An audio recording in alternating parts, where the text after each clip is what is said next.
streets of fear. Police open fire on demonstrators in Bahrain. The kingdom orders a brutal clampdown as passions continue to boil across the Arab world.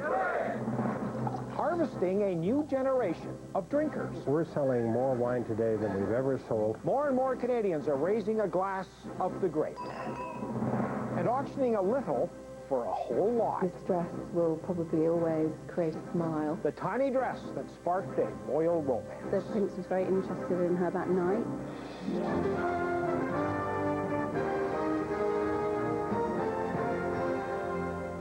CTV National News with Lloyd Robertson. Reporting tonight, Dan Matheson. Good evening. There was a bloodbath in the tiny Gulf nation of Bahrain today as soldiers opened fire on thousands of peaceful anti-government protesters. There is no official death count, although hospitals are overwhelmed with dozens of wounded. But it's not clear that state violence is going to work, and it likely will not stop the escalating wave of anger that is engulfing the Arab world. CTV's Washington Bureau Chief Paul Workman has more. The rulers of Bahrain declared a ban on protest and then sent in the army to brutally enforce it. This man's friend was shot. One bullet! I see his head bleeding! Well, I swear, bleeding! There were some horrific wounds as security forces opened fire with automatic weapons, with tear gas and rubber bullets, even shot at the crowd from a helicopter. And here, outside a public hospital, screams of anger at the king. Inside, a second day of chaos and plenty of evidence of live ammunition being used.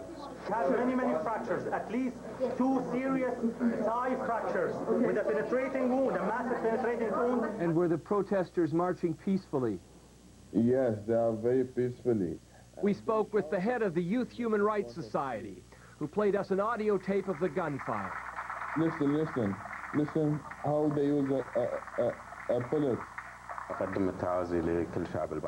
Perhaps in vain, but Bahrain's crown prince appealed for dialogue and calm. But the battle lines in this tiny Persian Gulf monarchy have hardened. A Shiite majority that feels dispossessed against the country's Sunni elite. And a king who was taking a very hard line. It was a bloody day in Yemen as well. This young boy wounded in clashes in the port city of Aden. The same in Libya on a second day of protest there, with the report of many killed in the eastern city of Benghazi. U.S. President Barack Obama condemned the use of violence against peaceful protesters.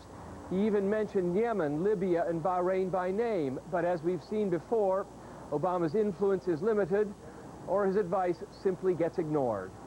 Paul Workman, CTV News, Washington. Meanwhile, there was a familiar scene in Cairo today. Hundreds of thousands of people filled Tahrir Square. But they were not angry. It was a week ago today that the president, Hosni Mubarak, was ousted, and the biggest crowd yet gathered in a massive display of patriotism and pride. There were tributes to the victims of the revolution and calls on the army to dissolve the caretaker government. But for the most part, this was a victory celebration.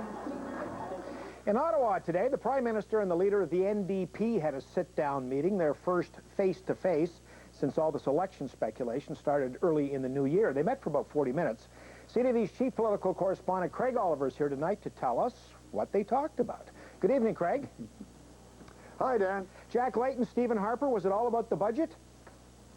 It was. They were having a money minuet, if you like. The Prime Minister called the meeting in his office, which I think was significant. And Jack just laid out what he needs in order to support the budget, and therefore, if he did, there would be no election, probably, because the Bloc and the Liberals are determined to vote against the budget, because they're making demands which are unacceptable. Jack wants more money for seniors, help with heating oil costs, help with creating more doctors in the country. And I think what was really significant was that Jack didn't ask to see corporate tax cuts drop, which would have been a non-starter for Harper. In some of these cases, government people have been suggesting that they're amenable to some of the ideas of Jack. Both sides said the costs didn't seem that high, although they haven't really costed them totally yet. So I think maybe there's a possible